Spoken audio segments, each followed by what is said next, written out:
કલ્પના કરો કે તમે કોઈ બહુ મોટા ધ્યેય માટે યાત્રા પર નીકળ્યા છો. તમારા મનમાં તો તમે રામ છો, કૃષ્ણ છો, ભીમ છો, પણ વાસ્તવિક દુનિયાને તમારી આ ભવ્યતાની કોઈ પડી નથી. દુનિયાને તો બસ એ જાણવું છે કે તમારી ટિકિટ ક્યાંની જોઈએ છે. અને આજ સંઘર્ષ પર આપણે આજે ઊંડાણપૂર્વક વાત કરવાના છીએ. આપણી પાસે છે રમણભાઈ નીલકંઠની ક્લાસિક ગુજરાતી હાસ્ય નવલકથા ભદ્રમ ભદ્ર અને એનું એક પ્રકરણ પ્રયાણ. આ એક એવા પાત્રની વાર્તા છે જે જીવે છે 20મી સદીની શરૂઆતમાં, પણ જેમનું મન અને વિચારો એટલે સદીઓ જૂના છે. બરાબર. અને આપણો હેતુ અહીં માત્ર વાર્તા કહેવાનો નથી, પણ એક સાહિત્યિક સર્જનને સમજવાનો છે. આપણે એ જોવાનો પ્રયત્ન કરીશું કે લેખક કેવી રીતે ભદ્રમ ભદ્રના પાત્ર, એમની પેલી વિચિત્ર ભાષા અને જૂનવાણી વિચારોનો ઉપયોગ કરે છે.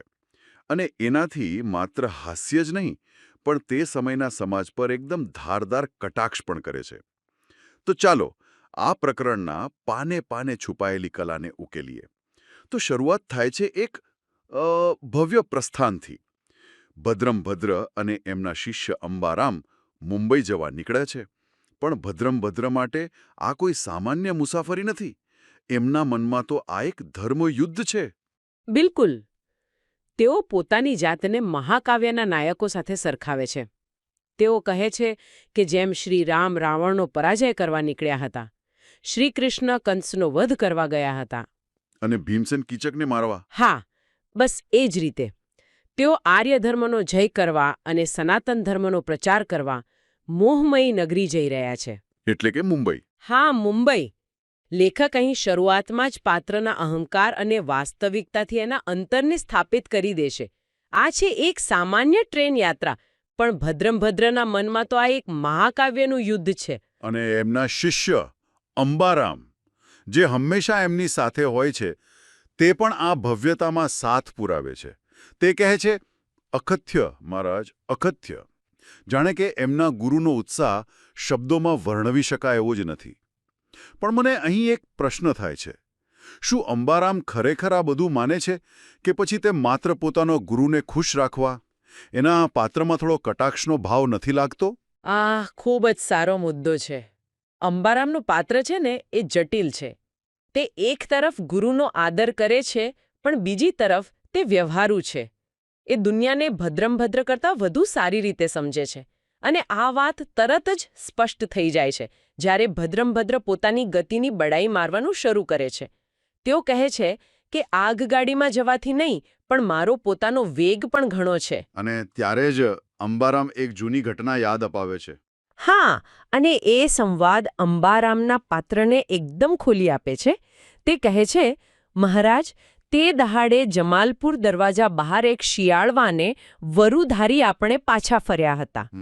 તે દહાડે તો તમે મારાથી બહુ અગાડી નીકળી ગયા હતા તેવો વેગ કહો છો. આ સીધો કટાક્ષ છે. બિલકુલ. તે ખૂબ જ વિનમ્રતાથી યાદ અપાવે છે કે તમારો વેગ ડરને કારણે હતો, બહાદુરીને કારણે નહીં. એ ભદ્રમ ભદ્રની બડાઈની હવા કાઢી નાખે છે. પણ ભદ્રમ ભદ્ર જેવા ભદ્રમ ભદ્ર એ કંઈ હાર માને? એ શરમાવાને બદલે એકદમ ગંભીરતાથી જવાબ આપે છે. કંઈક તેવો, પણ તેથી સરસ.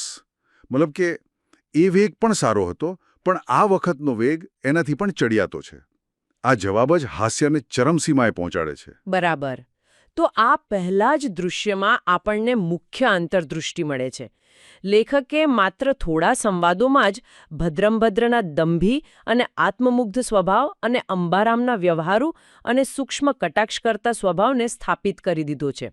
આ ગુરુ શિષ્યની જોડી એટલે એ જૂના અવ્યવહારુ આદર્શો અને નવી વ્યવહારુ દુનિયા વચ્ચેના સંઘર્ષનું પ્રતીક છે. અને એ જ આખી નવલકથાનો મુખ્ય વિષય છે. બિલકુલ. તો આ ભવ્ય માનસિક તૈયારી સાથે એમનું પહેલું વાસ્તવિક યુદ્ધ કોઈ રાક્ષસ સાથે નહીં, પણ ટિકિટ બારી પર એક સામાન્ય ટિકિટ માસ્ટર સાથે થાય છે. અહીં એમની વિચારધારા અને ભાષા આધુનિક દુનિયા સાથે સીધી ટકરાઈ છે. અને આ ટક્કર ખૂબ જ નાટકીય છે. કોઈ સામાન્ય માણસની જેમ મુંબઈની 2 ટિકિટ આપો કહેવાને બદલે ભદ્રમ ભદ્ર બારીમાં ડોકું ઘાલીને પોતાના આગવા અંદાજમાં કહે છે, શ્રી મોહમયની 2 મૂલ્ય પત્રિકા આપો. ચાલો આ વાક્યને જરા વિગતવાર સમજીએ. આ મોહમય અને મૂલ્યપત્રિકા જેવા શબ્દોનો ઉપયોગ શા માટે? આ જ તો ભદ્રંભદ્રની વિચારધારાનો મૂળભૂત હિસ્સો છે. એમના મતે ગુજરાતી ભાષામાં અંગ્રેજી, ફારસી કે બીજી ભાષાઓનો શબ્દોનો ઉપયોગ એ ભાષાને ભ્રષ્ટ કરે છે. ઓહ, એટલે તેલો મુંબઈ જેવા પ્રચલિત શબ્દને બદલે એનું સંસ્કૃત અને કાવ્યાત્મક નામ મોહમયી એટલે કે માયાની નગરી વાપરે છે. અને ટિકિટ જેવા અંગ્રેજી શબ્દ માટે તેઓ જાતે જ એક નવો શુદ્ધ સંસ્કૃત શબ્દ બનાવે છે, મૂલ્યપત્રિકા. જેનો મતલબ થાય કિંમતનું પત્ર. બરાબર. આ માત્ર ભાષાનો પ્રશ્ન નથી, આ સાંસ્કૃતિક શુદ્ધતાની લડાઈ છે. અને મને હંમેશા એ વાતની નવાઈ લાગી છે કે લેખકે ટિકિટ માસ્તર તરીકે પારસી પાત્રને કેમ પસંદ કર્યું હશે? એનું કોઈ ખાસ કારણ હતું? ચોક્કસપણે. આ જ તો લેખકની પ્રતિભા છે. તે સમયે રેલવે જેવી આધુનિક સંસ્થાઓમાં પારસી સમુદાયના લોકો મોટી સંખ્યામાં નોકરી કરતા હતા. અને એમની ગુજરાતી બોલી પર ફારસી અને અંગ્રેજીનો ઘણો પ્રભાવ હતો. એટલે ભાષાનો તફાવત તરત દેખાઈ આવે. બરાબર. એટલે જ્યારે ભદ્રંભદ્ર અત્યંત સંસ્કૃતનિષ્ઠ ગુજરાતી બોલે છે, ત્યારે એની સામે પારસી ટિકિટ માસ્તરની બોલચાલની ભેળસેળવાળી ગુજરાતીનો તીવ્ર વિરોધાભાસ ઊભો થાય છે. માસ્તર જવાબ આપે છે, શું બકેજ, આ તો ટિકિટ ઓફિસ છે. એક તરફ મૂલ્યપત્ર. फ्रेंड्स, इस वीडियो को पूरा देखने के लिए आज ही फ्लेक्सी टीचर ऐप सब्सक्राइब करें, जहां आपको मिलेंगे animated videos, digital books, text book solutions, notes, DPP और क्विज. और हाँ, flexi teacher app mobile, TV और कंप्यूटर पर अवेलेबल है. और अगर आपके पास इंटरनेट नहीं है तो तुरंत ऑफलाइन सेट टॉप बॉक्स के लिए संपर्क करें. Flexi teacher, the one you needed.